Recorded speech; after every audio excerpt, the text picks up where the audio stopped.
There was one particular thing that he said that I agree with, and I will come to that in a little later. This, of course, was the longest parliamentary session since the Civil War.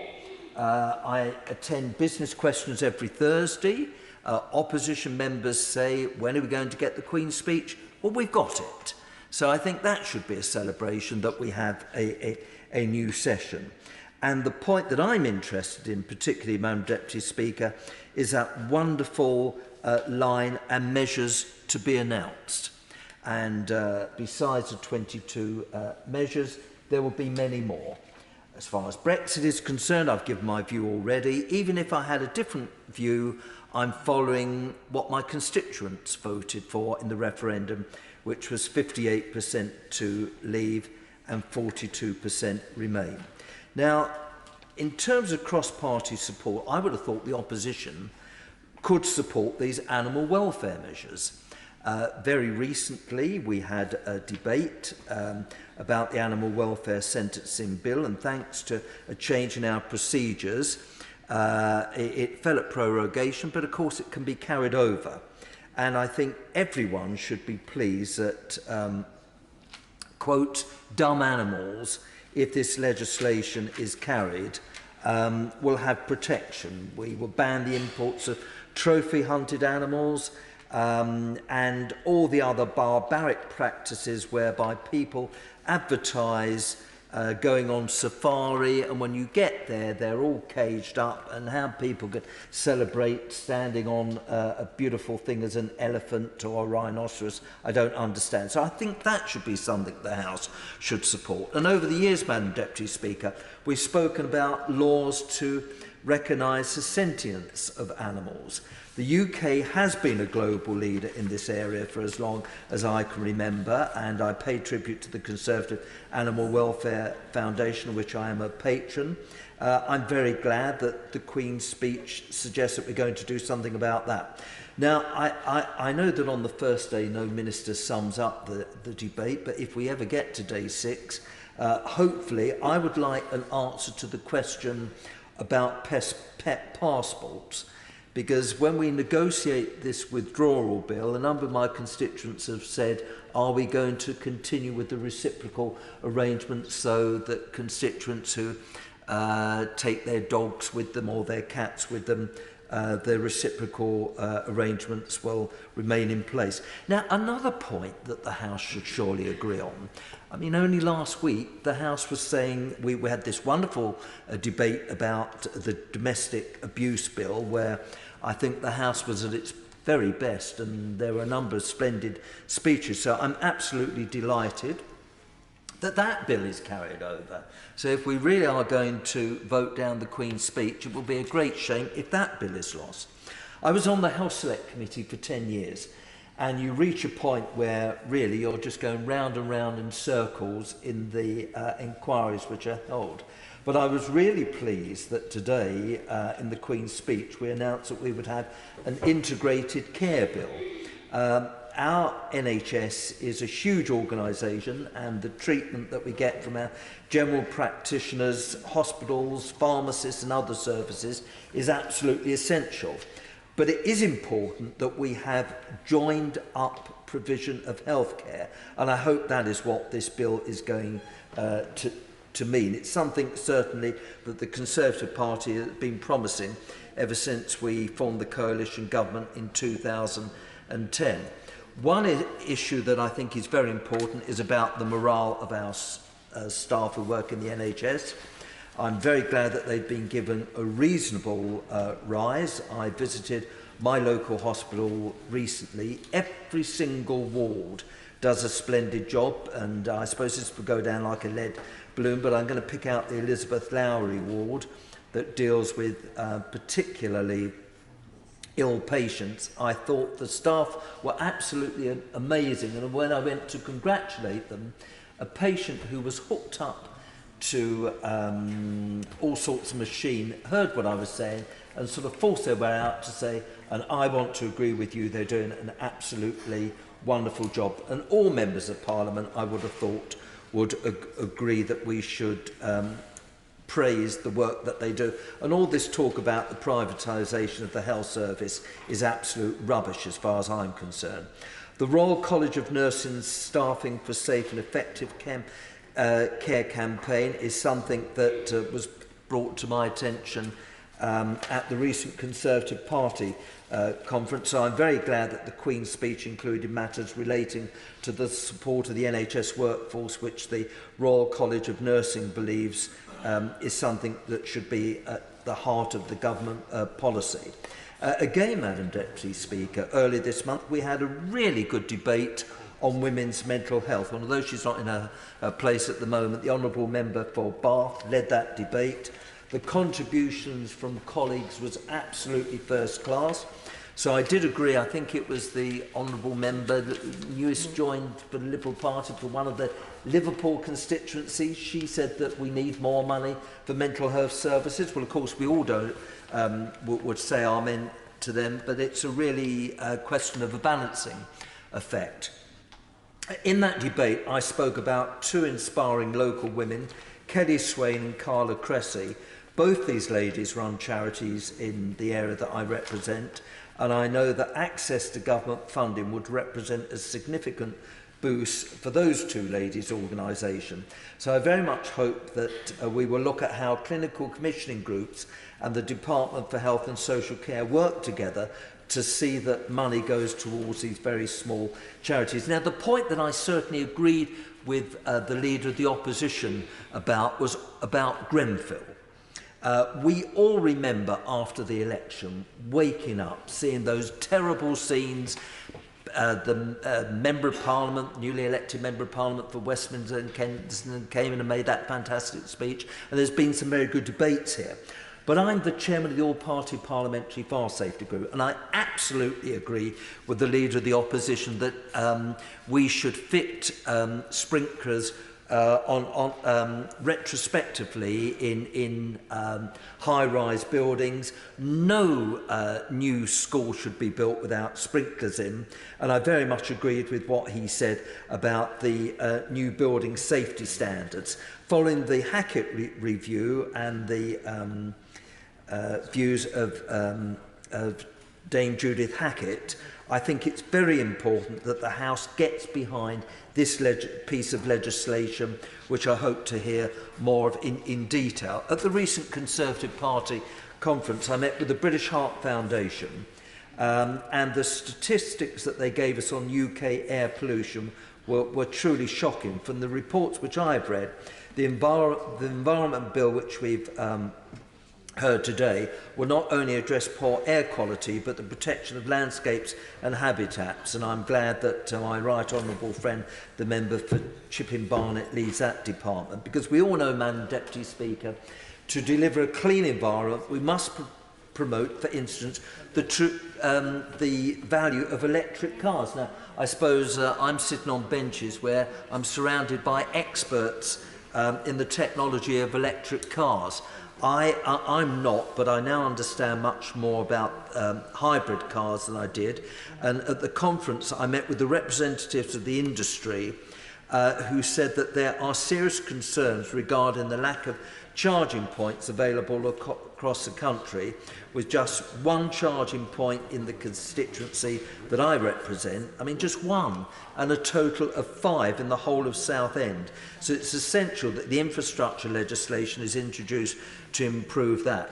Now, one of my colleagues mentioned extinction, my right honourable friend, the member for Worthing West, he mentioned Extinction Rebellion. Well, I'm not going to be a hypocrite about this.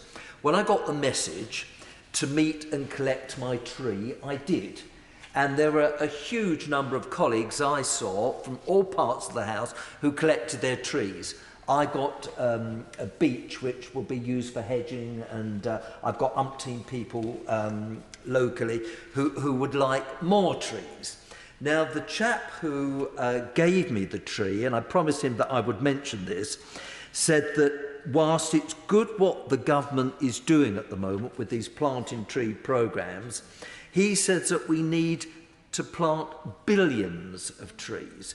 Well, I suppose as we look round the house, quite where billions of trees are going to be put, I don't know.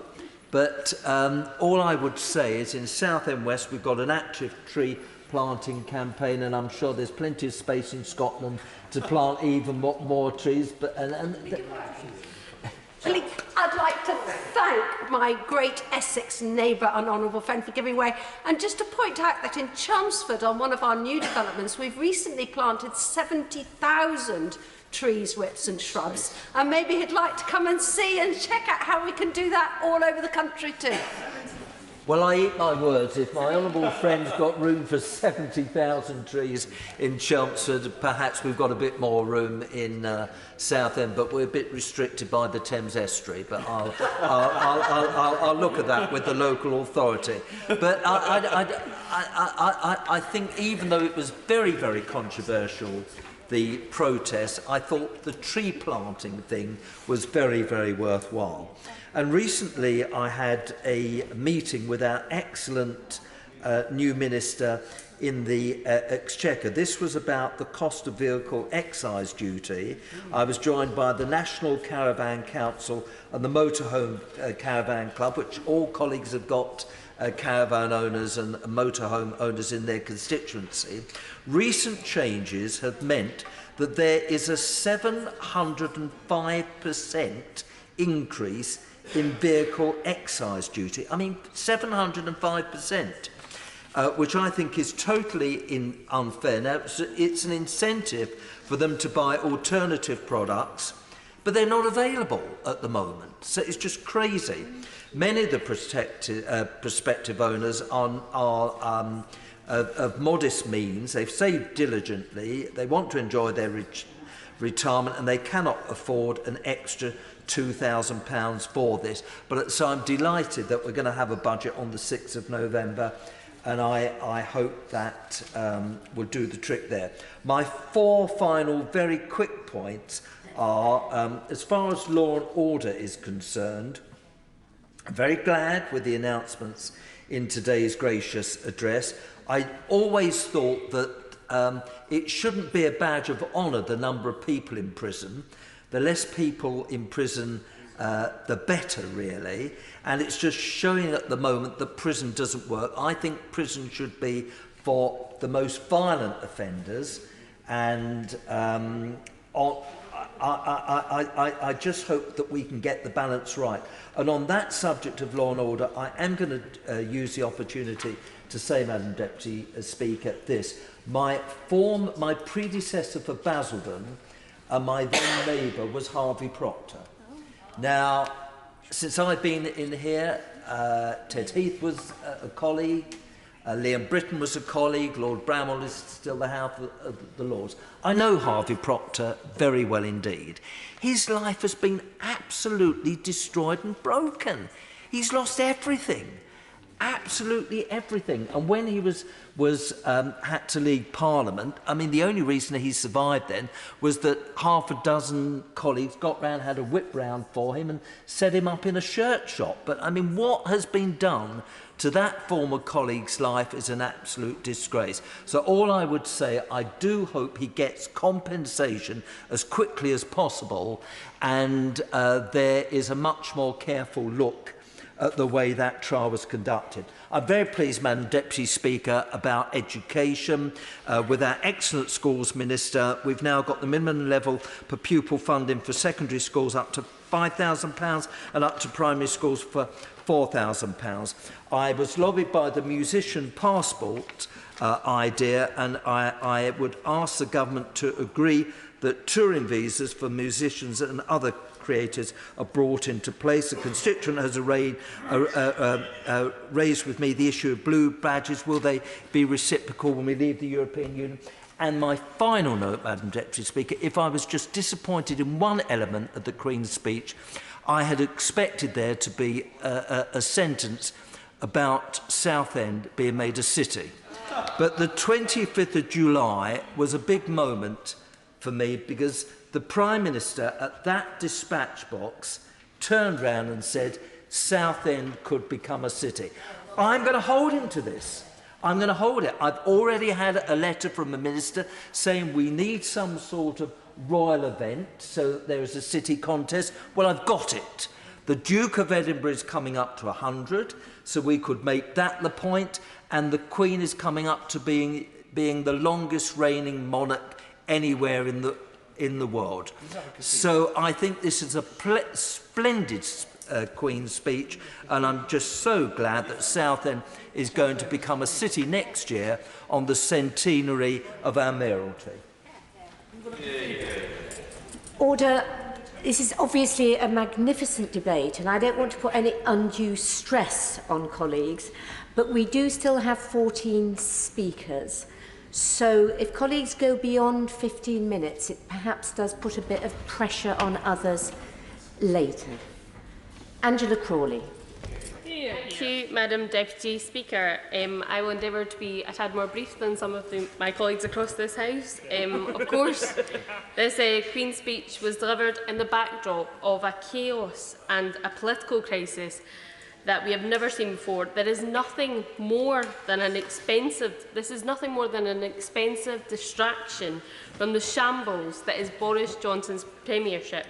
Now, while I am more than happy to pay tribute to the Honourable Member for North East Derbyshire and the Right Honourable Member for Trudeau and Falmouth, who opened today's debate, I think the point that was made earlier is quite clear that this government is desperate to hold on to the union of this United Kingdom. So perhaps the more apt choice of song, rather than the Fleetwood Mac song "Don't Stop Thinking About Tomorrow," would have been "Chain, Keep Us Together," because that's really what you're hoping for. But the fact of the matter is this: despite the pomp and ceremony, none of the announced bills will be implemented prior to a general election, and I think we all know that. Now, the Right Honourable Member for Islington North outlined his ambitions of scrapping the benefit freeze, of scrapping the rape clause, of the two-child tax, of the bedroom tax. I'm pleased to see that the Right Honourable Member for Islington North got a copy of the 2017 SNP manifesto because we've been espousing these policies for the best part of the last 5 years that we've been here. So it's good for him to finally catch up with that programme. It's good of the SNP to obviously help him out in writing his manifesto, because I know he needs a bit of inspiration. But the fact of the matter is that the Queen's speech today cannot, sadly, be delivered upon with this government right now in your current form. Be lucky. In fact, the Honourable Member for Southend West praying for miracles. Be lucky. You need a miracle to get this Queen's speech passed, with the greatest of respects. Not only has this Prime Minister lied to the Queen about prorogation, he has now brought her to this place to launch his election campaign. And if we hear one more time, "Get Brexit done," is someone going to tell me and the rest of the UK exactly what "Get Brexit done" means?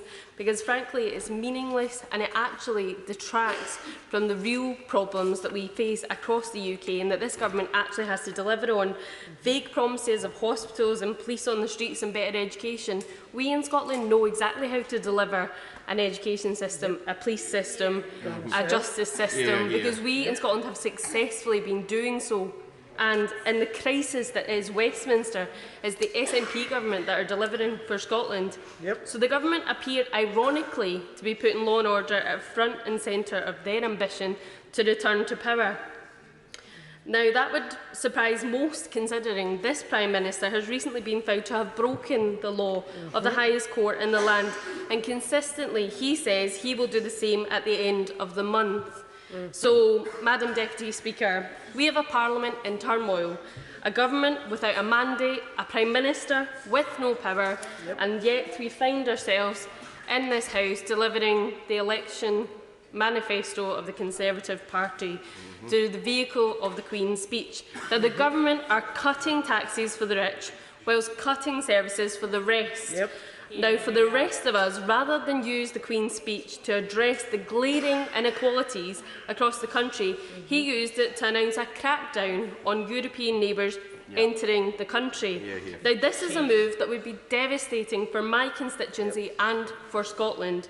And in Scotland, we have a problem with immigration, not immigration. And this proposal proves how out of touch this government are with the wishes of the people of Scotland.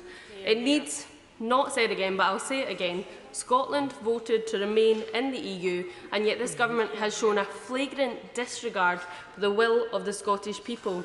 Now, EU citizens from out with the UK living in Scotland make up just over 3% of our population. Happy to take an intervention if you'd like to make one. No, carry on. As you will. As I was saying, EU citizens make up just over 3% of the Scottish population. They enrich our culture, strengthen our society and boost our economy.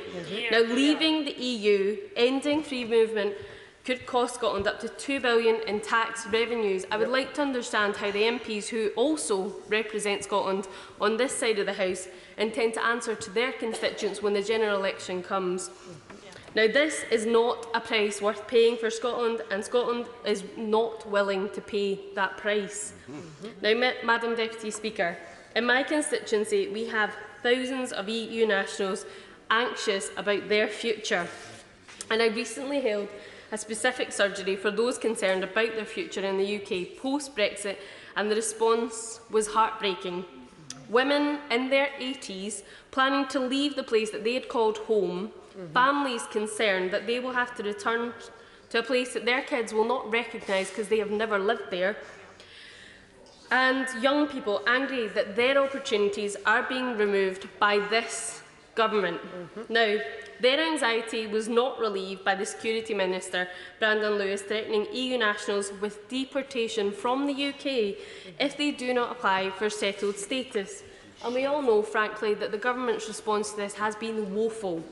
Now, Europeans that work in our health service, support our local businesses and help grow our economy now face the full force of the Tories' hostile environment. It's not bad enough that you're happy to target anyone that doesn't look like a British citizen. Now you want to target EU nationals who contribute to our healthcare, who contribute to our economy, who contribute to Scotland, and you're happy to turn around and tell us that they have to apply for settled status to a home that they have lived in for the majority, if not their entirety, of their adult lives. Now, I cannot support a Queen's speech that is inward-looking and ignores the problems that my constituents face. Instead of focusing on blocking the EU nationals entering the UK, the government could have used today's events to announce a halt to universal credit, a failed policy that has been reaping havoc on my constituency, causing people to turn to food banks, crisis grants, just to feed themselves. That is this government's record. That is the record that we're not hearing that this Prime Minister speak to, and that is the record that you will face at the ballot box. A policy that is leaving local authorities out of pocket by millions of pounds, picking up the pieces for a private sector increasingly reluctant to accept universal credit claimants. The Prime Minister could have also announced compensation for 1950s women. Now, women that had their pension removed from them with no consultation, or he could have called an end to the benefits freeze. Again, a policy that's been in our manifesto for quite some time. Instead, in a room full of lords and ladies and queen, sat on a golden throne, he read a political party broadcast written by an unelected Prime Minister with no working majority, announcing the continuation of punitive policies that have harmed the most vulnerable in society. Now, today has proven once again how out of touch this place is, and Scotland deserves the choice of a better future than the one that is being imposed. It is clearer than ever that the only way to protect Scotland's interests is for Scotland to become an independent country. David Chudinick. Madam Deputy Speaker, I'm most grateful to be called on this first day of the Queen's Speech debate. May I echo colleagues' remarks saying what excellent speeches we had at the beginning of the debate, my honourable friend for North East Derbyshire and my honourable friend for Truro and Falmouth. Madam Deputy Speaker, I don't know whether you recall, but the House of Commons shop used to sell a fridge magnet with the words by a certain British comedian, Spike Milligan. And my honourable friend, formerly for Southend, now for Southend West, he remembers it. You remember what it said? It said, one day the don't knows will get in, and then where will we be? And I fear, Madam Deputy Speaker, there is a danger that we will be known as the Don't Know Parliament. It is the second long Parliament, and my honourable friend for Southend West referred to that Parliament. And he may recall what Oliver Cromwell said on April the 20th, 1653. He said, "Ye are grown intolerably odious to the whole nation. You were deputed here by the people to get grievances redressed. In the name of God, go." My honourable friend is nodding. In the name of God, go. Now I pray in the earnest sense of the word that on Saturday this House determines this matter of Brexit. And I speak as a just Remainer who represents a Midlands constituency that voted 60-40 out. And I believe I have a moral duty to get my constituents out of Europe, and I believe that the authority of the electorate, we delegated power to the electorate, supersedes anything passed by this House. It may be a legal nicety that the referendum wasn't legally binding, but woe betide this House if it ignores the will of the people. Madam Deputy Speaker, you need a bit of luck in politics, and I can't believe my luck seeing my probably right honourable friend for Gospel, the Minister of State for Health, sitting on the front bench. I just can't believe my luck because I'm intending to talk about health.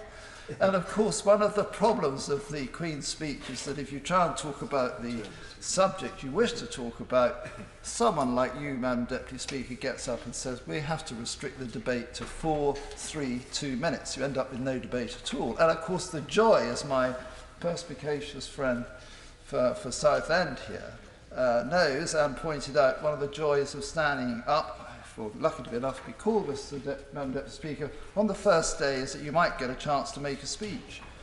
So I'm particularly grateful to be called, and I do want to talk about the health measures in the Queen's speech, and if I have time, say a word about the environment.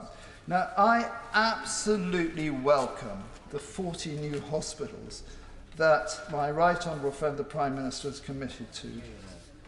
And I am particularly excited because, of course, Leicester, with the Royal Infirmary, the General Glenfield, is going to be part of that massive hospital upgrade. And I like to think that when my right honourable friend, the Health Secretary, came to Hinckley and saw what we were doing there, visited actually an integrated healthcare clinic where you saw chiropractors and massage therapists working together. Apart from the main hospital there, I like to think that that might have influenced what was going on. I have, Madam Deputy Speaker, it's been no secret to you and possibly the Minister of State, argued pretty much all my parliamentary career for integrated healthcare. I think we've got an integrated healthcare bill in this speech referred to my honourable friend, but I don't think it's quite the integration that I have been looking for, which is a wider range of treatments available on the NHS. And I'll go further today in what might be my last speech, certainly my last Queen's speech in a 32-year so far career here as I'm standing down, to say that despite my support for these 40 hospitals, I think we need a new health paradigm. If you look around at what's happening outside, the Attenborough effect, worries about the plastics, about the Antarctic, not to mention activities recently.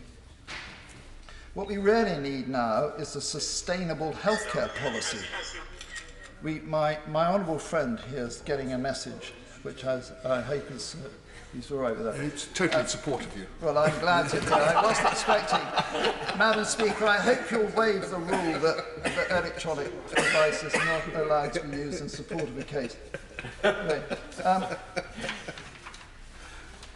but I have to say, I think we really need a new paradigm. We need a new health paradigm, and that paradigm has got to look at the carbon footprint of drugs, amongst other things, and it's got to look at how we are deploying resources in the health service. And I have to say to my honourable friend, the Minister, there is a reluctance on the part of the medical establishment to share any space or any resources with anything they do not control themselves. And I cite as evidence the Osteopaths Act and the Chiropractors Act, which were Osteopaths 1993 or Chiropractors 1994. Now, I sat on both those bills.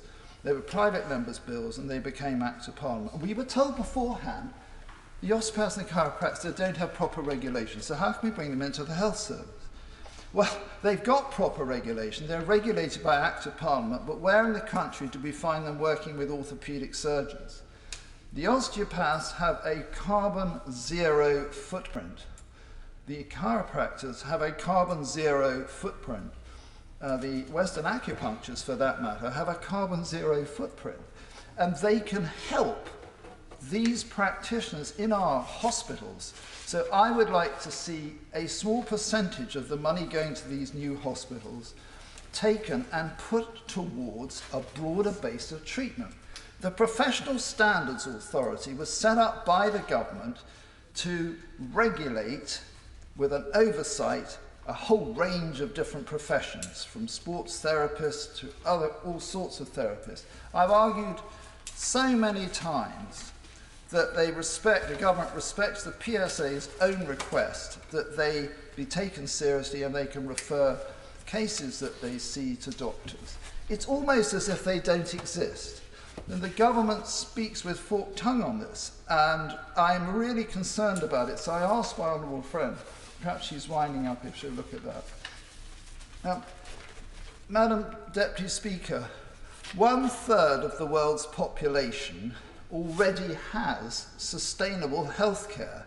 It's hardly a novel approach, because in China, which is 1.4 billion, they have their traditional 4,000-year-old herbal medicine system and acupuncture, and in India they have a sustainable health ministry, and they have a 4,000-year-old medical system there. Plus, they have the world's greatest usage of homeopathy.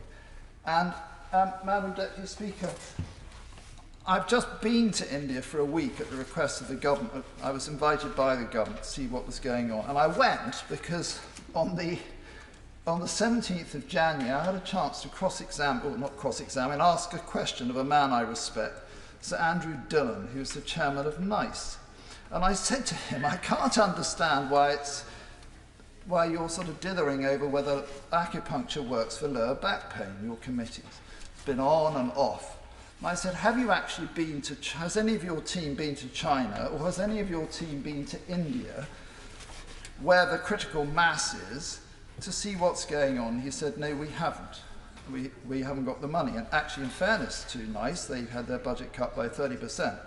Well, Madam Deputy Speaker, I don't pretend to be an academic, I'm a politician, but I did do research at Oxford under Professor Sammy Finer at All Souls and Julian Peel at LMH for a research degree in the 80s.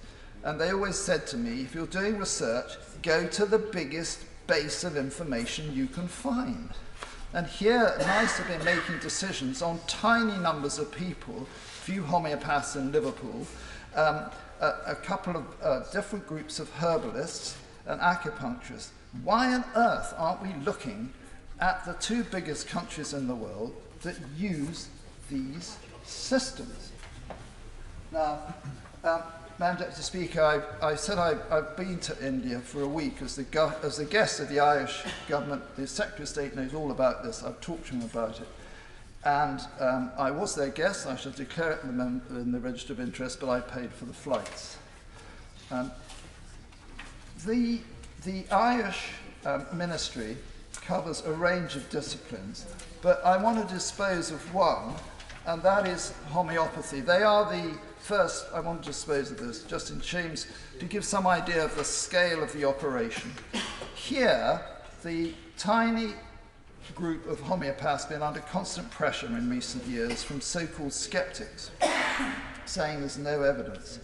When I was in Delhi, Madam Deputy Speaker, I met Dr. Rajman Chandra, who runs the government-run services in Delhi.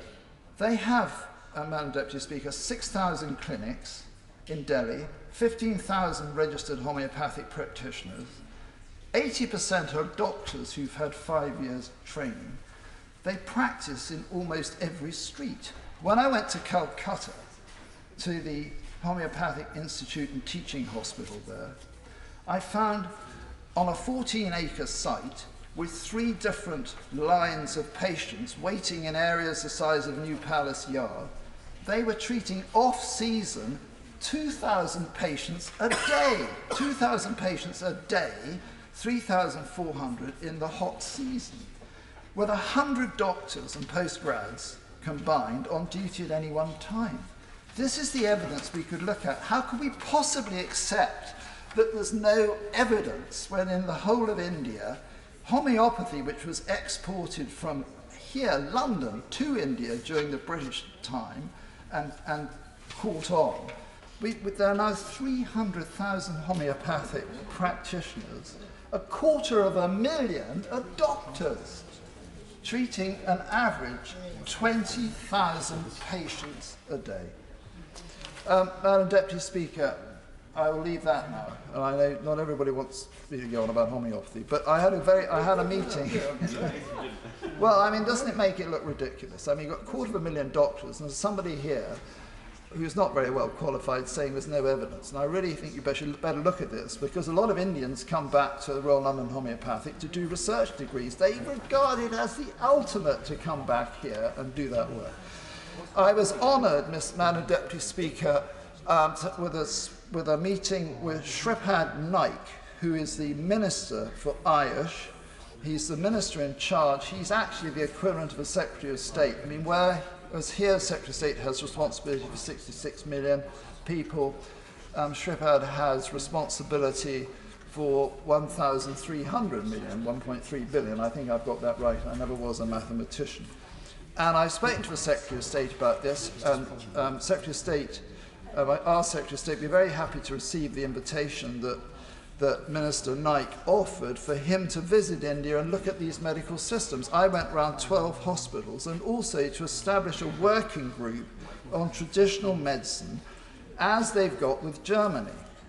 Madam Deputy Speaker, and I just say to the Minister of State before she gets distracted, Minister Naik is in the process of opening 5,000 integrated health clinics with allopathic medicine and complementary medicine, the Ayurveda medical system of India, and homeopathy. 5,000 clinics are being operated. And Ayush, with its medical system, naturopathy and yoga and homeopathy, has 700,000 practitioners, 700 teaching institutions, 200 postgraduate institutions, 46,000 annual intake in degree courses, 6,000 for postgrad courses per annum. It runs 3,000 government hospitals, which are integrated healthcare hospitals. It has 28,000 dispensaries.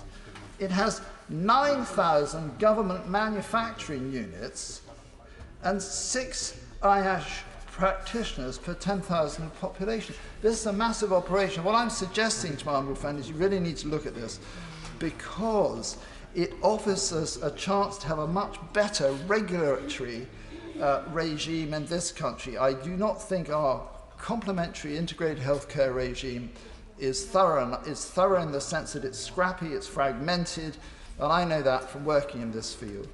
But the Ayush Ministry, set up by Prime Minister Modi in 2014 as an independent ministry, and he, I remind colleagues, has just been re-elected for another term, for 5 years, He has doubled the budget twice. It's gone up 4 times in 5 years because this is so effective in terms of treating people.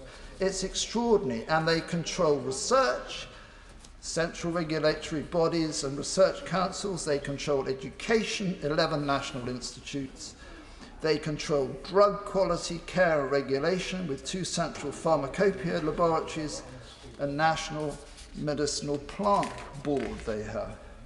So I just say this, Madam Deputy Speaker, looking around at the landscape outside the House now and the general attitude to issues which has got very intense, people's anger about plastics, it's only a matter of time, Madam Deputy Speaker, that a tsunami comes round the corner of anger that people are not here allowed these services across the health service. And I really do encourage my right honourable friend to look at this, because they do provide solutions where antibiotics are failing. They provide solutions to opioid addiction, and those are the 3 main services that Ayush offers: Ayurveda, yoga and naturopathy, and homeopathy. Madam Deputy Speaker, you're smiling at me, and I really appreciate that. And I know you're doing it because I know you're not. I don't think you're standing for Speaker, Madam Deputy Speaker. You might be. You are. Well, that could be a smile for 2 reasons, but certainly one reason is to try and get me to sit down. I'll finish on this. I was in the 20. Well, I was chairman of the Health Committee for a very short period of time in the interregnum between our honourable friends. And I got out the Managing the Care of People with Long-Term Conditions report, HC 401, 2014-15. In there is evidence from the late, great Peter Fisher, the Queen's homeopath, George Lewis, who ran the department at Southampton. What I found going around 12 institutions and research laboratories in India is that for long-term conditions with multiple problems, homeopathy is used frequently because it can find the root of the problem. And I just asked my honourable friend to look very carefully at that and perhaps visit the Royal London Hospital for Integrated Healthcare, which is world famous. And on that, Madam Deputy Speaker, in the hope that I may get called again one day, I will sit down. Yeah, well done. Blomfield. Thank you very much indeed, Madam Deputy Speaker. It's a great opportunity to be able to contribute in this afternoon's debate, and I assure you I won't overstay my welcome. I want to make a few remarks arising from the community consultation I've just finished with people from across my constituency. It's something I do every September during the recess, and this year almost 1,000 people were involved in one of 37 events over 3 weeks. More than 1,000 shared their views by completing a survey that I circulated, setting out the concerns that they had, the issues they wanted me to raise, and today's debate provides a first opportunity to put some of those on the record. Now, inevitably, Brexit dominated. In the survey that formed part of the consultation, 71% of people said they wanted a further public vote, and only 18% were against the idea. 77% said that they would vote to remain, 15% said they would support leaving with a close relationship, and only 8% wanted to leave without any agreement. And that was reflected in the meetings too, and it was reflected even more strongly among young people. And I think the government need to recognise that if they lead this country to a damaging Brexit on a false prospectus, there is a rising generation who will never forgive them. Yeah, yeah. For that young generation, and indeed more widely across all age groups, there was a real concern to see stronger action to address the climate emergency, on which they felt they've been failed over the last 9 years, and from which I think they'll see little comfort in today's gracious speech. I've been interested that the Prime Minister made the comment that we are leading the world on addressing carbon emissions, and it's been echoed by a number of members during the debate, and I've taken the opportunity on the odd occasion when I wasn't paying attention to Google every survey I could find, and none of them indicate that Britain is leading the world. Other countries, Sweden, Morocco and many others are playing a leading role, and there is much more that we can do and much more we have a responsibility to do given our historic contribution. Now, across all the meetings and events that I organised, there were a wide range of different issues raised, but there was a common theme. So, for example, listening to carers, I heard about how difficult it is for them to access the respite that they need that could make their lives manageable, and without which their lives are really very challenged indeed. There was frustration that the government have failed to meet their post-2017 promise to bring forward proposals to tackle the crisis in adult social care, and indeed to meet the needs of young carers. Domiciliary care workers told me about the way that their capacity to care had been eroded, with 15-minute appointments, with poor support, with poor training, with inadequate supervision.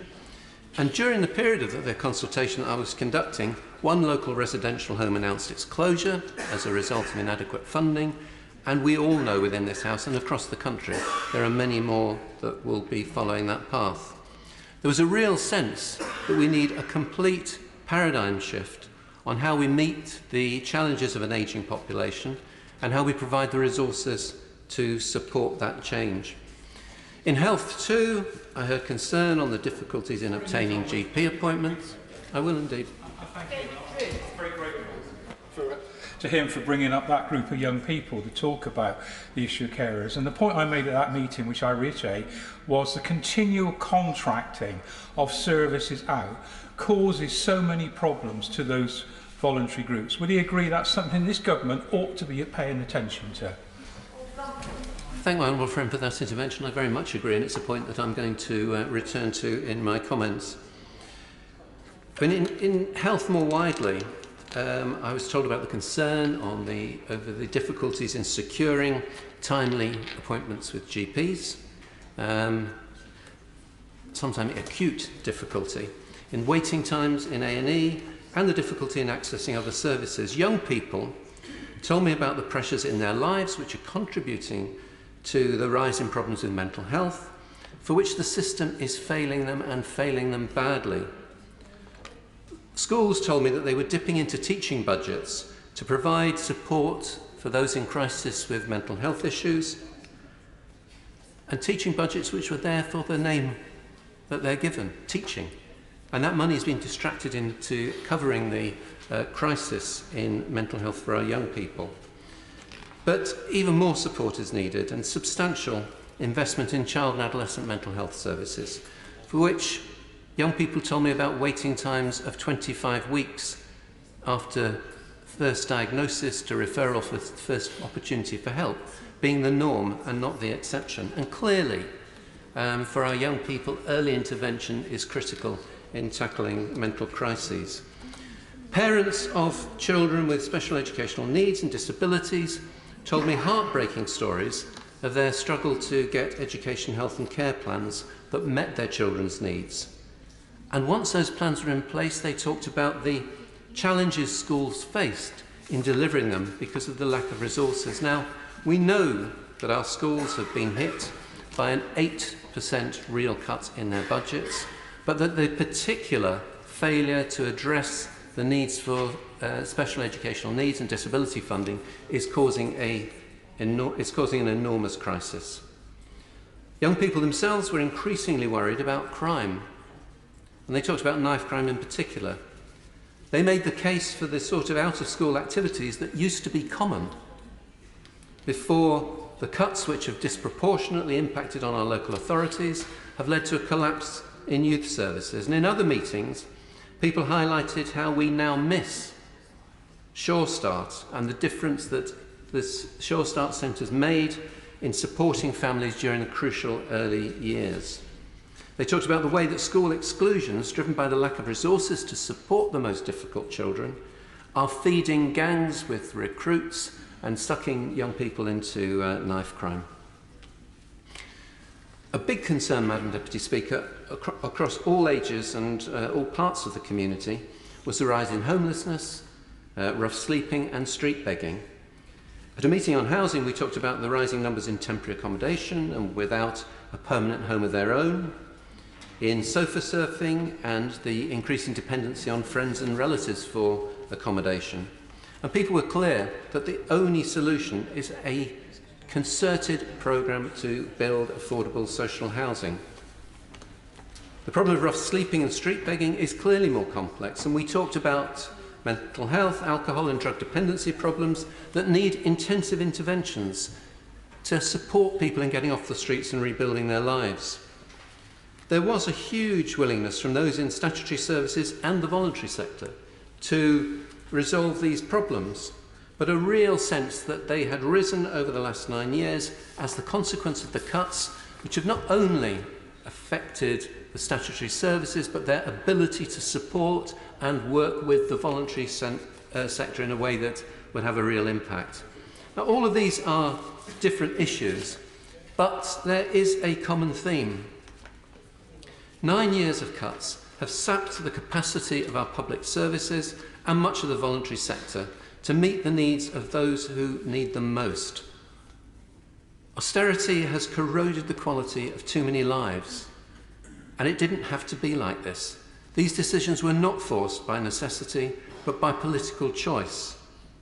And those choices need to change, and this gracious speech offers a few convenient headlines, but no real recognition of the scale of the change that we need, the fundamental new direction for our country that my constituents spoke about, and which this government clearly can't provide.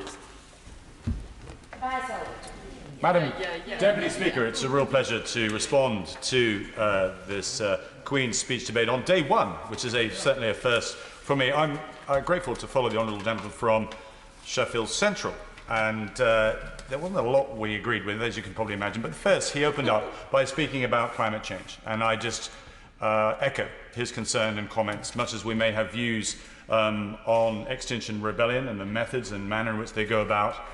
I hope we can all agree that this is fundamentally the largest geostrategic challenge that we face. We must work together.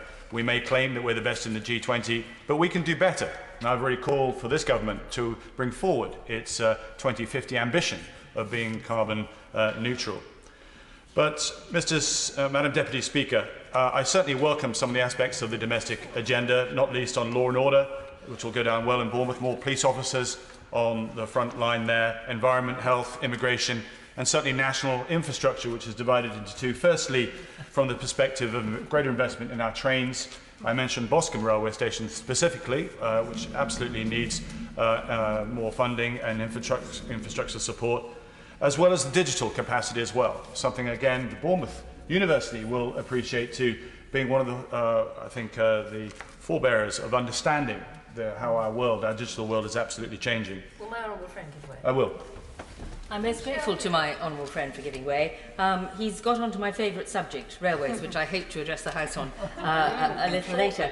Would he agree with me that what we really need is what is proposed in this Queen's speech, which is a holistic policy right across transport and communications, and to cancel HS2, certainly phase one, because then there would be the money to invest in Boscombe?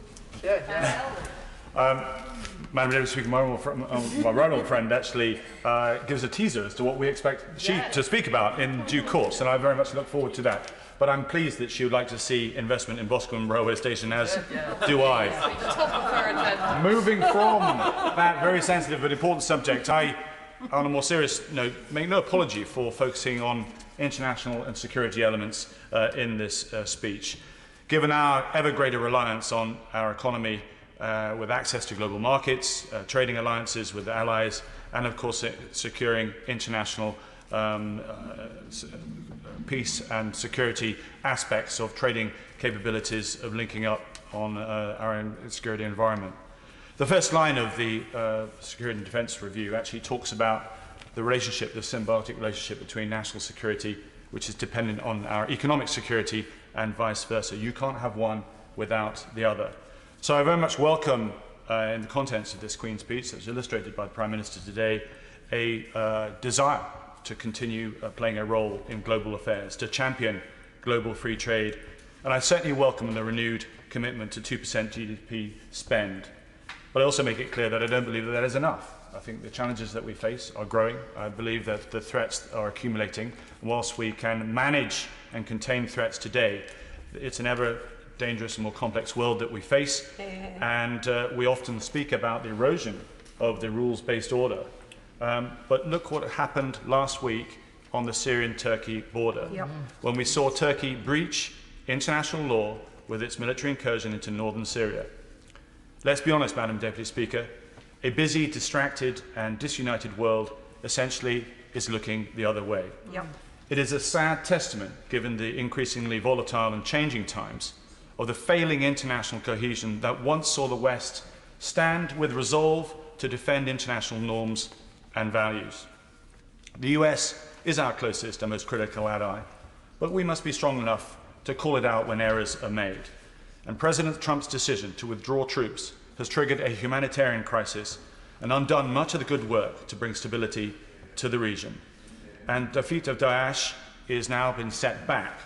We have now unleashed a chain reaction of events, which is actually seeing instability and a humanitarian crisis unfold. What message, Madam Deputy Speaker, does this send to other competitors and adversaries around the world? And I cite one example of China. 20 years ago, its military spending was on par to ours. Today, their defense budget is $250 billion. In our lifetimes, they will spend more on military than the United States. They will become bigger economically than the United States. And they are watching what's going on here. And if we see what's happening in the South China Sea at the moment, of them being able to dominate in that arena, we need to stand together collectively to support that international rules-based order. Very briefly, I'm conscious of the time. Is he worried about Chinese intervention in the telephone networks, 5G and Huawei? It is for another day and another debate, but he's absolutely right. What is actually happening is they dominate on a scale that we simply cannot comprehend over here, the technology capabilities. The investment that they're giving into the quantum computing and so forth means that they already own 40% of the world's data, and they are moving further afield. Once you move into the Chinese way of thinking, Huawei and so forth, it's very difficult to get out. It's only a matter of time before countries that are already financially compliant or obliged to support Chinese methods and systems will have to move over to their Chinese GPS and so forth. Then we'll see them having to move over to the Chinese reserve currency instead of the United States. We see potentially the split of the world into two huge domains, unless we check that. But that, as I say, is for another debate. Back to Turkey and Syria, I'll simply make it very, very clear that the SDF were our allies. They were our boots on the ground. And now we're seeing them pivot towards the Assad regime, a regime that we felt required, and absolutely right, to actually launch weapons strikes on them because they're using their own chemical weapons and barrel bombs on their own people. This has been a disastrous week for international foreign policy. We are losing any leverage in pursuing a peaceful outcome in Syria. So I simply cannot stress enough the implications of Turkey's incursion. I simply ask this government to lead calls for Turkey to withdraw and to impose arms embargo until this happens. Let's lead Europe. Let's actually stand up and let's bring America with us if America is not going to lead on this front. We cannot complain about the erosion of the international rules-based order if we're not willing to defend it. Ironically, as the West becomes more risk-averse, the world is getting more unstable, giving space for our competitors to actually avoid effective scrutiny and illicitly advance their own interests beneath the threshold of any international response. Simply put, the old Bretton Woods organizations that stood us well after the Second World War are now out of date, and they are being rejected by newer nations as well. We need to step up to the plate, recognize what is actually happening, and be at the forefront of wanting to lead and update the standards and norms that we expect nations to abide by today. I also make it clear that the threat picture has changed as well. The rise of non-state actors such as Islamic State is an illustration of that. Their ability to recruit and finance themselves through the internet and so on is not going to go away. We need to recognize that what we did in Iraq and Syria we had no viable plan for the aftermath of the combat phase. The thousands of hardline jihadi fighters who have for months sat behind barbed wire, guarded by the SDF, are now able to escape, and our counter-Daesh partners are being attacked by a NATO ally. It is not enough for Britain to deny dual national fighters any right to return to the UK, expecting the SDF to process them and their families. Now we are seeing orphans caught up in this as well, with nowhere to go. Now give them their due. If America, if the United States can take back individuals, youngsters, orphans that are caught up in that mess over there, so can we. Let's get on the front foot of this. Let's lead by example. Let's show other nations around the world what we can actually do. I very much encourage this government to show much needed international leadership and to help update international protocols so all countries can take responsibility for their own nationals, their own dual nationals, and not abandon them to fate with a very real prospect of allowing them to regroup to fight another day. This is about national security. Please don't anybody say that I'm making Britain less safe. That is forefront in my mind, not just from a personal perspective, but also simply because of my interest in Britain's national security as well. We need to sort this problem out. This is not unconditional surrender as we saw in the past. It is a new phenomenon that which we need to get our heads around. Turning in the last few minutes to another aspect of this bill which is critical, and we just touched on it before, which is changing technologies, which is also affecting the threat picture as well. Over the next decade, technology will advance to dominate our lives, with machines talking directly to machines, smart city infrastructure, artificial intelligence and automation. Our reliance on the new infrastructure supporting this new technological world is critical. So I'm pleased that we're investing in this area, and we have some leading businesses that are able to do this. But there's an ever greater technological reliance. This comes with a risk. Cyber and space capabilities are so integral to civilian, commercial and military applications that a total or even partial loss of their use would instantly and dramatically impact on our lives. Our ability to communicate, share information, conduct transactions, use the internet, fly planes or predict the weather would all severely be impacted. So again, I make the point. I welcome this 2% commitment, but this will soon be inadequate to meet the wide spectrum of threats that we face, especially our technological vulnerability. Data is now taking over terrain as the arena of choice to disrupt your enemy. Why resort to conventional attacks when you can cause greater devastation to an economy or an electoral outcome simply with a laptop? And we also now see the weaponization of space as well. In military terms, space has become the ultimate high ground.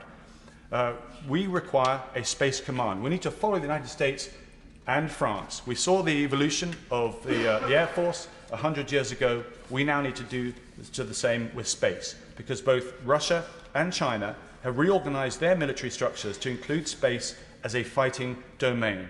We need to recognize the changing parameters of conflict and adapt in that area as well. But also, may I take the opportunity here just to confirm that we need investment in our conventional forces as well. Well, on a day where we're seeing the F-35 land on the aircraft carrier, we can be very proud of that. But in the Gulf War, we had 36 fast jet squadrons. Today, we just have 6. Our main battle tank is now over 25 years old, in dire need of an upgrade. And of course, our Navy is getting smaller and smaller. And China, going back to that, is developing its Navy, the size of our Navy, every single year. If we want to protect those trading routes that we talk about post-Brexit, then we do need to have that surface fleet that's able to do that. And finally on Brexit, listening to the debate today, I feel that in some cases people aren't even aware, colleagues aren't even aware of what is actually happening this week. There is a small possibility of us striking a deal. Not no deal, which is what the SNP spent their entire debate talking about, but actually getting this deal across the table. This is part one, I stress as well. This is getting us to the transition. Part two is the relationship beyond that. Now, I'm pleased to see that last week we showed some consensus, a sense of compromise, people willing to step forward from their original anchored positions to say, this has gone long enough, let's actually move forward. And I wish there would be more colleagues able to think that way, rather than go back to their original positions to say, I'm not willing to discuss this. The nation has watched us debate. I won't give way because I'm running out of time. I do apologise. Has watched this debate go on for 3 years now. And there's now talk of dragging it beyond the 31st. I've made my views about no deal absolutely clear. I don't want no deal, but the SNP spent their entire time saying that's our objective. It's not my objective. I want to get this across the line. It can happen. The planets are aligning. We're seeing voices coming from the EU saying it's possible. Technical talks are taking place. Let's wish them the best at the EU summit. Come back on Saturday and get this deal actually done. In conclusion, Madam Deputy Speaker, we have to conclude that Brexit has damaged the reputation of this Parliament. It's not been good for the country, it's not been good for the government, and I'll be honest, it's not been good for the Conservative Party either. I'm pleased to hear the Prime Minister speak about the importance of one nation, because the complexion of my party has been challenged a little bit during this difficult period. I'm a Conservative. I believe in fiscal responsibility. I believe a right-of-centre government is good for Britain in its approach, being progressive, modernist, and willing to speak and represent the entire country. We can't do that if my party moves to the right and becomes smaller and more condensed. We can do it if we remain that broad church, and I'm pleased to see the Prime Minister articulate that very message indeed. We should also remind ourselves that we are good at things in this country, with much to be proud of. We lead in oil and gas, pharmaceutical, creative industries, life sciences, aerospace, financial services. These are things that we do well. And not only that, this is a great place to invest. We are champion of the free trade. We have a legal and justice system that people can rely on. We have low corporation tax, and we have stable governance as well. We should be proud of actually who we are, but perhaps in all this debate, we've actually lost sight of that. To conclude, Madam Deputy Speaker, if global Britain is to mean anything, let us step forward with international reach and resolve, and respect and confirm and update the respected standards and rule of law. We must start with a sober view of those Bretton Woods organisations, recognising the world is changing from a technological perspective, but also recognise that this is a crucial week. This is the biggest week for me as a parliamentarian, and arguably for a generation as well. It's up to us in this chamber, in this House, to have a binary decision.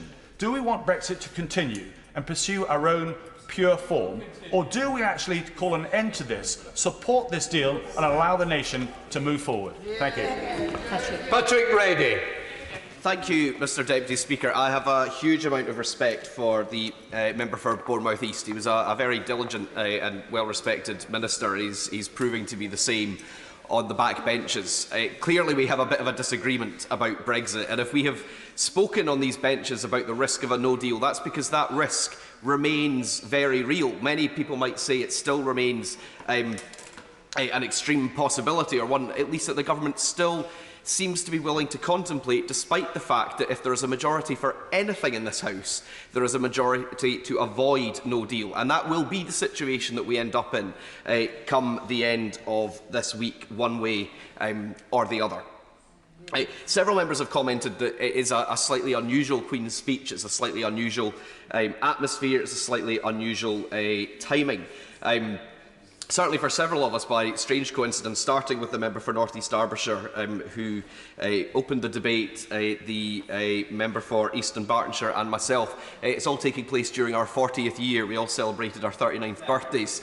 In fact, it turns out the member for Eastern Bartonshire and I celebrate our birthdays on exactly the same day.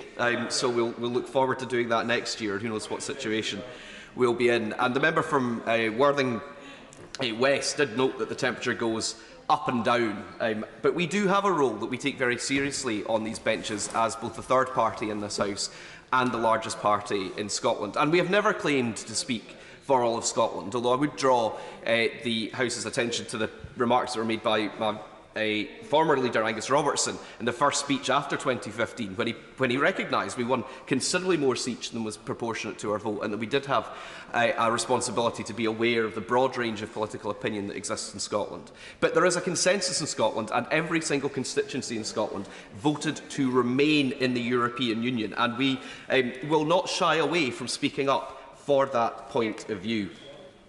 It's also slightly unusual because this debate is taking place while up in Aberdeen the SNP annual conference is taking place, and no matter how many representations I and my predecessor seem to make through the usual channels about according our party either the same respect as all the other parties get in terms of a conference recess, or that the party should work away to obviate the need for a conference recess. Nevertheless, here we are. But it's political party conferences that are the place to lay out manifestos and make broad political declarations and plays to attract voters, not really in the ceremonial opening and the state occasion of the Queen's speech. But that is what today's Queen's speech has had. All the hallmarks of a political manifesto targeted at perceived priorities of a very narrow range of voters in very particular parts of England and Wales, because at least a third of the bills, as far as I can see, will be subject to the English Votes for English Laws process, at least in whole or maybe in part. And they're all in areas where, of course, the SNP government has already shown itself to be much more progressive and have a considerably more enlightened vision. We're not cracking down just to be seen to be tough on crime. We're working towards the rehabilitation of offenders, recognising the difficulties that can be caused by short sentences and finding different ways to bring people who've fallen foul of the law or fallen into criminality back into the fold of society. But we're sent here to speak for Scotland, and then the rules of this House continue to exclude us through that evil process.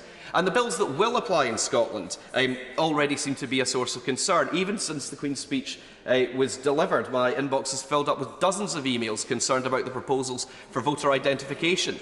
In the SNP, we want to expand the franchise. We want to make it easier for more people to vote, starting with 16 and 17-year-olds, and extending the franchise for elections to this place to include our friends and neighbours who are European nationals. But it seems as if this government's proposals want to narrow the opportunity for people to take part in our democratic processes. And that's equally true with the immigration bill and the end to freedom of movement, which, as all of my colleagues who have spoken from the SNP have said so far, will be a social, economic and cultural disaster for this country.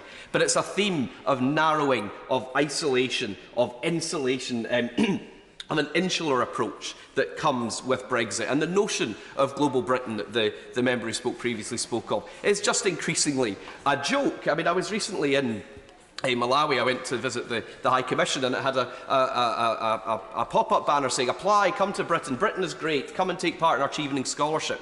The night before, I'd met with stakeholders who could not get a visa for love nor money for their Chevening scholarships. So the left hand doesn't know what the right hand is doing. And the vision of a global Britain, Brexit is the exact opposite of that. And much of the legislation that's been outlined today is going to simply have to help and try to clean up the mess that Brexit could leave behind. Very briefly. I thank the honourable member for giving way.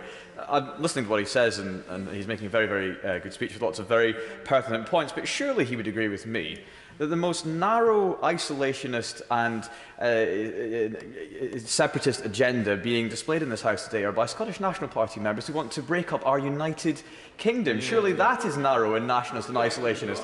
And surely breaking up our United Kingdom, the most successful political union this world has ever seen, is the most isolationist policy being put in front of the House in recent time. The European Union, of course, as my friend from Rossguy-Lochaber pointed out, has secured peace on the continent of Europe throughout the history of its existence. And of course, what we want to do as an independent country is join the family of nations. The way that you know a country is independent in the modern world is because it is part of organisations like the European Union, like the United Nations, like the WTO for that matter. And all of them, of course, are partnerships of equals, where the different member states, through the mechanisms that exist, can have their voices heard. I've just said at least a third of the bills outlined today, Scottish members, including the honourable gentleman, are going to be actively excluded from because of the English Votes for English Laws process.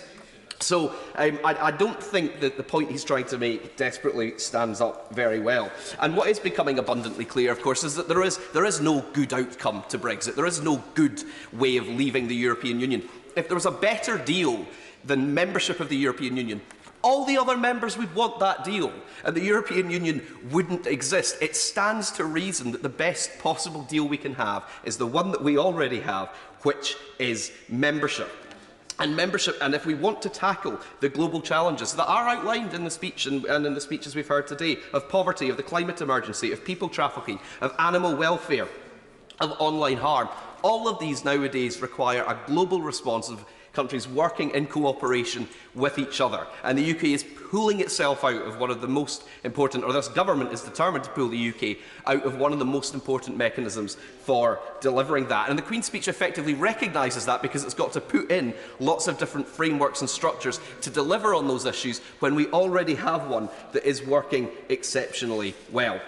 And that's why, as I've just said to the Honourable Member, the importance of Scotland's alternative, our opportunity to genuinely share sovereignty in a partnership of equals. In the European Union, when legislation comes forward, it comes forward through the Parliament, through the Council, through the Commission, where the different Member States are represented on a fair and proportionate basis and their voices are held appropriately.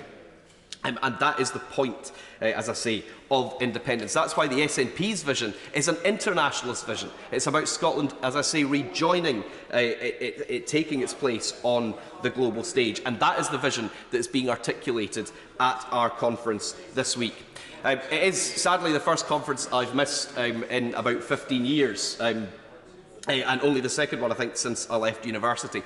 Partly that's because of my duties in this House, partly, as the member for Southend said, because I had the immense privilege of being the only parliamentarian from Scotland to be part of the delegation for the canonisation of John Henry Newman in Rome yesterday. And there are undoubtedly lessons. We were praying for many different things, I think. The member for Southend's recollection is maybe not quite the same as mine. But that was an opportunity for ecumenism, both of theological and political experience, and I think that was quite useful given the week that we're going to go into. But I hope and expect by the time of the SNP conference next year, maybe not by the time of the next Queen's Speech, because that could be sooner than we've expected. Several of the members, including myself, will have celebrated our 40th birthday. We will have had another Queen's Speech, I expect. And I hope that the SNP will have been returned in even greater numbers, solidifying the mandate we have to give the people of Scotland a fair say and a choice in their future, and taking our country closer than ever before to the independence that we so badly need, so that we can continue to work as if we live in the early days of a better nation. Hear, hear. Deb Charlton. Thank you, Mr Deputy Speaker. It's a pleasure to follow the member for Glasgow North. I'm not sure that I found much in his speech that I could agree with, but I think in there he was welcoming the provisions on animal welfare that were mentioned in the Queen's Speech. So I will just leave it there and say that I was on his side on that as well, because I welcome that provision. Can I just start off by saying, echoing the praise of other colleagues for the members for Derbyshire North East and Truro, who really proposed and seconded the gracious speech delightfully earlier on today. And can I welcome the Queen's Speech myself, even though it is delivered against an extraordinary background of the Supreme Court ordering MPs to return to Westminster and to go back to work, and what I think everybody acknowledges is a potentially impending general election. But what was so heartening in this time of division and dispute was to see Her Majesty the Queen presiding over the proceedings in the other place, and once again setting us a fine example of her selfless service to our country. Mr Deputy Speaker, in particular I would like to welcome some of the provisions individually. The provisions on the NHS I think are excellent, and in particular the plans to establish an independent body to investigate serious healthcare incidents. That has long been advocated by the Public Administration and Constitutional Affairs Select Committee. It just rolls off the tongue, doesn't it, PACAC, on which I have the privilege to sit. And I also hope that will enable justice to be gained for people where there have been failures in our medical system, and also that we will learn from those mistakes, which is so important. And I also hope that it will strengthen, we can strengthen the NHS in the way in which we make services available to people with autism. I particularly would like to see introduced mandatory training for all health and care staff, as recommended in the 10-year review of the Autism Act, which was produced on a cross-party basis across this House by the APPG on autism. I think it would be a very welcome measure for any NHS bill. The environmental measures on air and water quality cannot be implemented too soon as far as I'm concerned. And we need to protect and restore our habitats so our biodiversity is maintained. Mr. Deputy Speaker, I'm going to turn into my grandmother because I have to tell you, I told you so. In drawing up this speech, I looked at my maiden speech back in 1992. And I said in this speech, the government must encourage United Kingdom industry to seize the chance of a more efficient use of energy, better emission controls, and a whole raft of subjects connected with using more environmentally friendly technologies.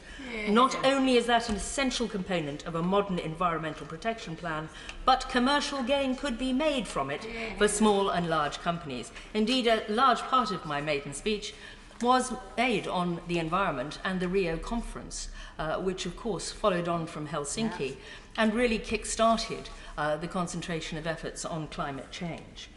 And I hope in this context that the excellent Glover Landscape Review, in which they have recommended that the Chilterns area of outstanding natural beauty becomes a national park, will be progressed without delay.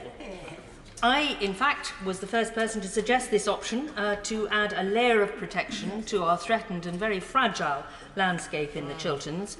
And I wrote around to all colleagues whose constituencies impinge on the AOMB and local authorities, and I received a mainly positive response. The development that I think that is proposed in Buckinghamshire and London will overwhelm this precious part of our environment, and I fear will destroy forever the rare chalk streams that run through our hills, unless we can provide an oasis of protected landscape. I once again turn into my grandmother, because back in my maiden speech, I was in talks with the National Rivers Agency about protecting the chalk streams and the fact that they had dried up, and that resulted in bedlining trials. But I am so worried that all those years later, we are still talking about their protection and their potential total annihilation. What is also currently in destroying our environment is, of course, HS2. I think everybody in the chamber knew I would get round to it sooner or later. Bingo. There's no surprises there on the front bench. And I really do welcome the Oakerview review. Yes. But I despair of the rationale, the exorbitant and profligate cost, the poor governance and the disastrous management of this project. Firstly and immediately, I would ask the Secretary of State to stop the roadworks due to begin tomorrow in Missenden, which are going to cause untold upset to my community and its residents and businesses. I was there on Saturday talking to people in the village, and the feeling is so strong that I wish the Secretary of State could go there himself and at least stop these works until the review reports. Because what is the point in causing this disruption for a matter of a few weeks? And a few weeks would make all that difference to that community. Because if it is cancelled, or phase one is cancelled, we would not have to face the disruption, which of course is going to start from tomorrow and continue to the end of the review.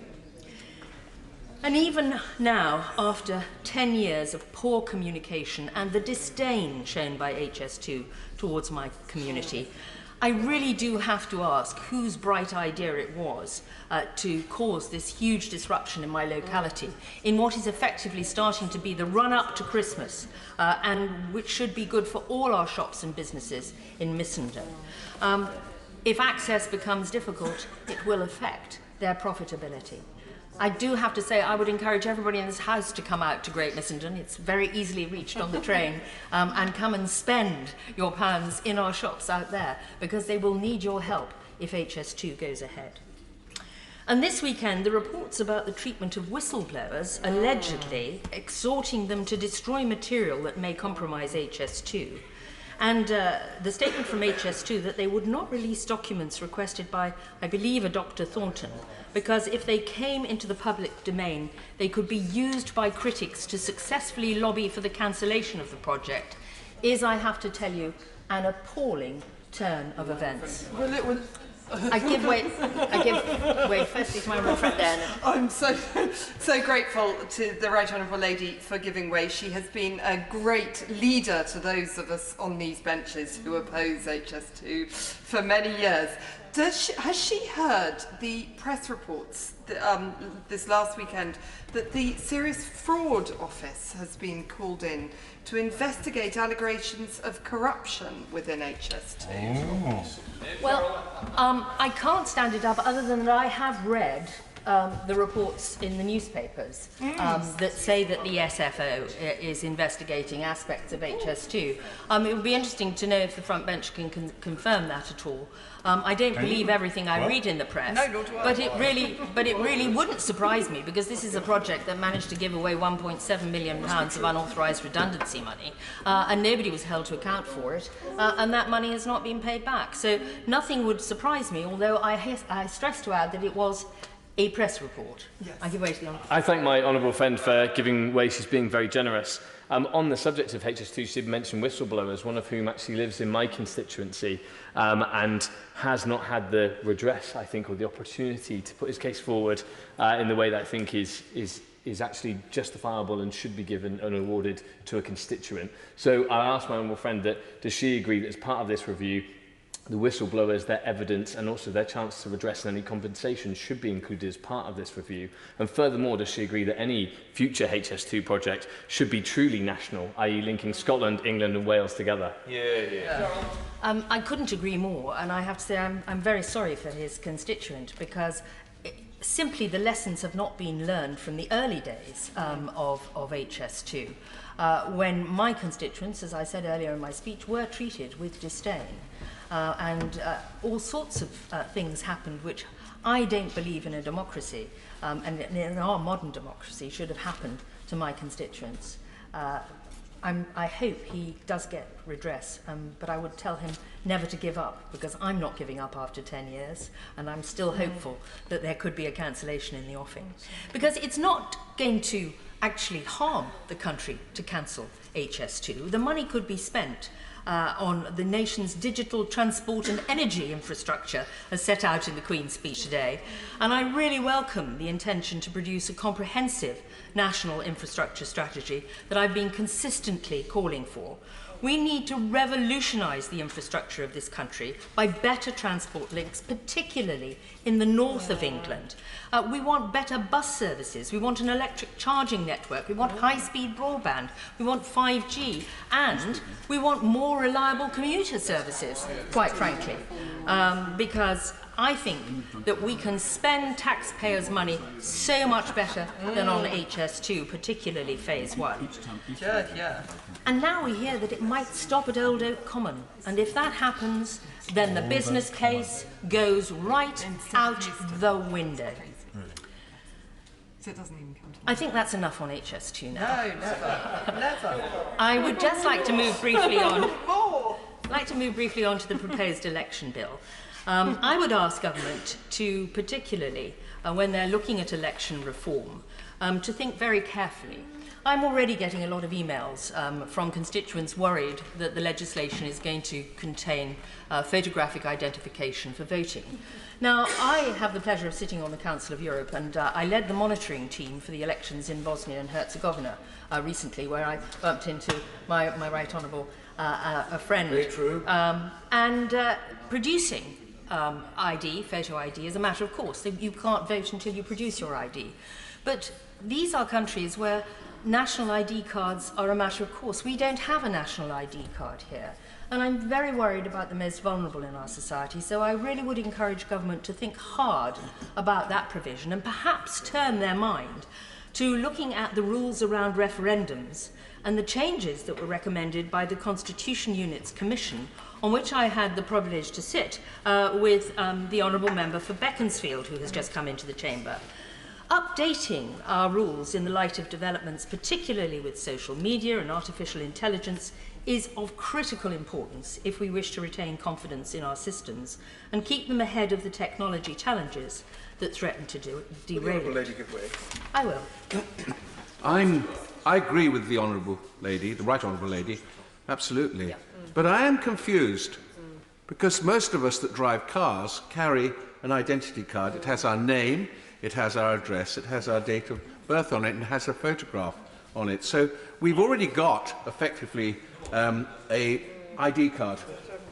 I think for the Honourable Gentleman and myself, that is true.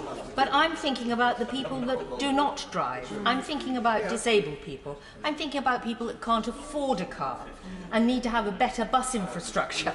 And these people will feel threatened and will feel that they are being excluded or even prevented from voting. So I'm asking government to think very carefully about how they go about this provision, because there are dangers inherent in it for the very people that he and I would seek to protect.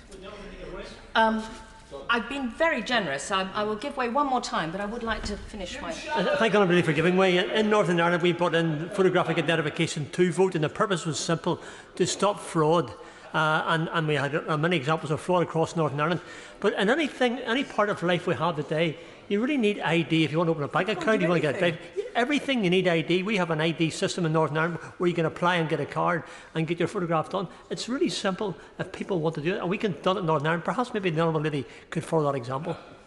Well, I'm grateful to the Honourable Gentleman, and I take exactly what he's saying. I am trying to express opinions that are being expressed to me right now on my emails, and because I think government needs to think very carefully about these provisions, so if they're going to bring them in, they're brought in such a way that it doesn't damage those least able to speak for themselves in our community. I give way to my right. I'm most grateful to my right honourable friend, particularly as I came in halfway through her speech, but I heard what she was saying and I wanted to come in. I agree with her that if there is, I personally believe that identity is absolutely essential, because I think there are problems of personation. But I agree with her that simply imagining that people can produce photographic identity is wrong, and there are going to have to be special provisions brought in order to enable that not to happen.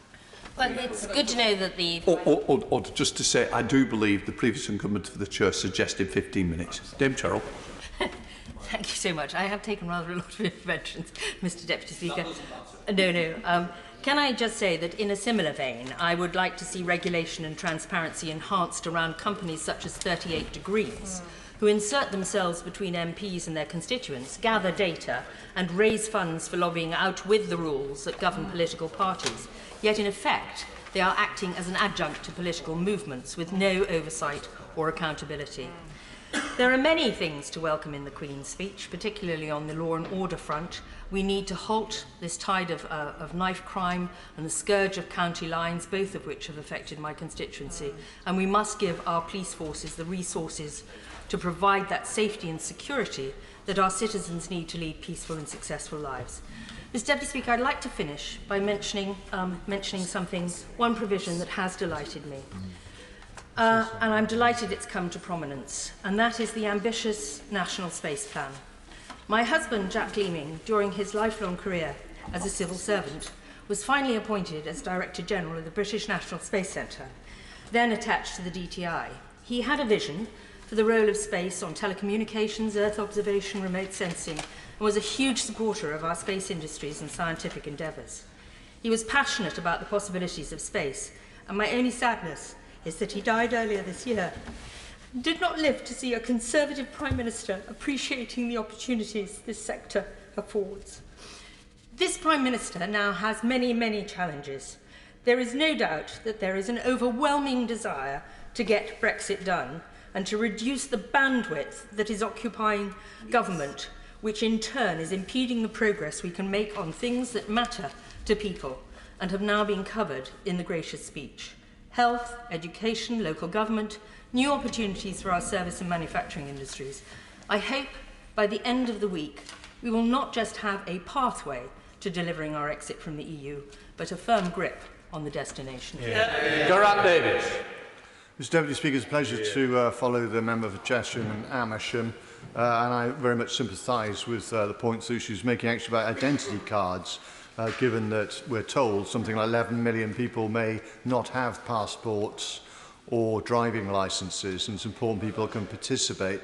And indeed, I sympathise with many of the points she makes about HS2, because I've got to say, from a Swansea perspective, where we're taking 3 hours to get to Swansea, it's 2 hours to get to Manchester, it'll be 1 hour after HS2, you can get to Edinburgh in 4 hours. And why do people have to travel more and more frequently, more further, when we've got the internet? Why don't we spend some money on building regional economies? At one point, I was the leader of Croydon Council and pioneered a tram link, which is 26 kilometres long, that linked up Beckenham, Croydon and Wimbledon. It cost £200 million. It was half paid by the private sector. So for the 80 billion, and you could do 800 of those schemes linking up regional economies. You've got to ask the question whether really strategically it's a good idea enabling people to live further and further from London so they can go back and forth. I think in our infrastructure review, we should look across the piece. I should and was going to mention just very briefly, as other people have, Paul Flynn, who's a good friend, a great man, a man of great warmth, integrity, humour and distinction, and he's a sad loss for the House and for the colleagues across Wales. But turning to the Queen's speech, it was good, of course, that the Queen started her speech, as all good speeches really start, with a joke, which was my government's priority is to have EU, to leave the EU by the 31st of October 2019, because it doesn't look at all likely